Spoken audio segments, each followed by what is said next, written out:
everyone, and welcome back to the English Pod Up channel. I'm Emma. Hi, Emma.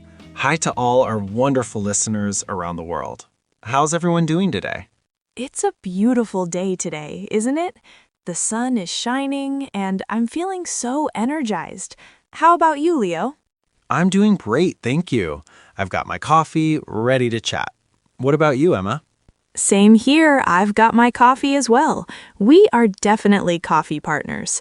So today we have an interesting topic, don't we? Yes, we do. Today, we're going to talk about giving simple presentations in English. It's such an important skill, especially in the workplace. Exactly. A lot of people get nervous when it comes to giving presentations in English, but it doesn't have to be difficult. Absolutely. We'll show you how to keep it simple and easy. All you need is some practice, and you'll be presenting like a pro.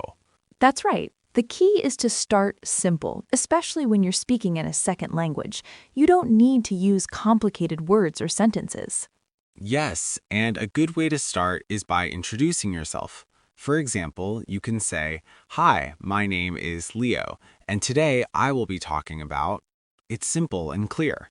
Exactly. And after you introduce yourself, it's important to tell your audience what the presentation is about. Just a few simple sentences. And remember, don't rush. Speak clearly and slowly. It's better to take your time and make sure everyone understands. Yes, that's a great point, Leo. Speaking clearly helps your audience follow along easily. Also, it's a good idea to have a structure to your presentation. Right. You could start with an introduction, then move on to the main points, and finish with a conclusion. Keep it organized. Exactly. And don't forget to ask if anyone has questions at the end. This will make your presentation feel more interactive. Very true. And if you don't understand a question, don't be afraid to ask for clarification. It's better than guessing. And always remember to smile. Even in a professional setting, showing confidence with a smile can make a big difference. Totally. And when you're speaking, make eye contact with your audience. It keeps them engaged. Great advice, Leo. Eye contact helps build a connection with your audience, and it shows you're confident in your message. That's right. Now, let's dive into some examples. Let's say you're giving a presentation about a new project at work. A good way to start could be, "Good morning, everyone. My name is Emma, and I'm here to talk about our new project. We will focus on improving customer service in the next quarter."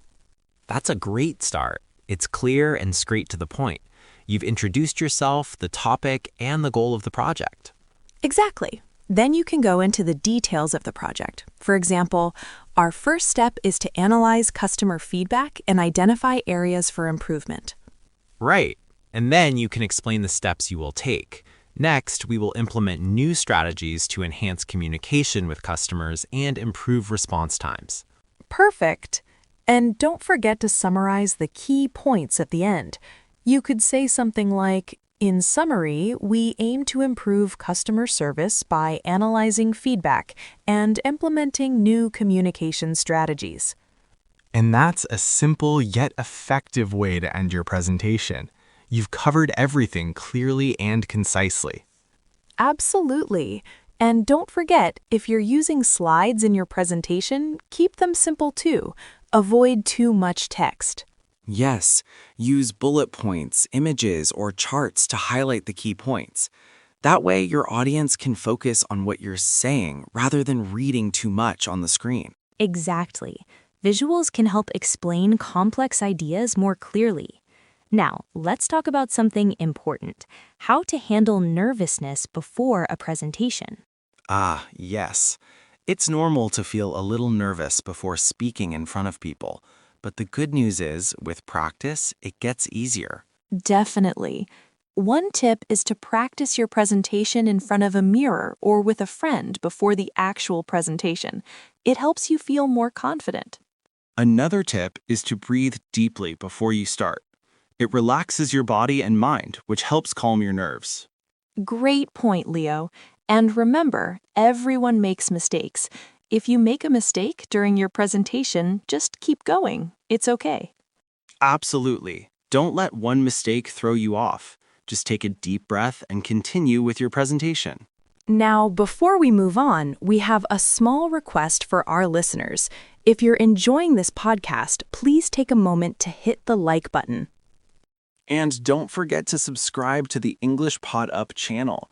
It really helps us create more helpful content for you. And share this podcast with your friends who are learning English. They might find it useful too. Yes, please do. The more we share, the more people can benefit from these tips. Now, let's continue with our presentation tips. So, Leo, after the presentation is done, what's the best way to wrap things up? A simple thank you goes a long way. You can say, "Thank you for your time. I'm happy to answer any questions." That's perfect. And make sure to leave some time for questions at the end. It shows you're open to feedback. Yes, and if you don't know the answer to a question, don't panic. You can say, "I'll get back to you with the answer after the presentation." That's a great way to handle questions you're unsure about. It's always okay to say, "I'll follow up with more information." Exactly. And with that, you've completed a simple and effective presentation. It really isn't as hard as it seems once you break it down into steps. Yes, it's all about practice and staying calm. With these tips, you'll be giving great presentations in no time. Before we end, remember to practice speaking in English every day. The more you practice, the easier it gets. Absolutely. Keep practicing and you'll feel more confident with each presentation you give. So, to recap, we've talked about the importance of keeping presentations simple, how to organize your ideas, and how to speak clearly and confidently. Right. And we also talked about how to handle nervousness, use visuals, and answer questions effectively. Exactly. Now go ahead and give your next presentation with confidence. We believe in you. And don't forget to practice, practice, practice. You'll do great. Thanks for listening, everyone. And remember to like, subscribe, and share this with your friends. See you next time and happy presenting.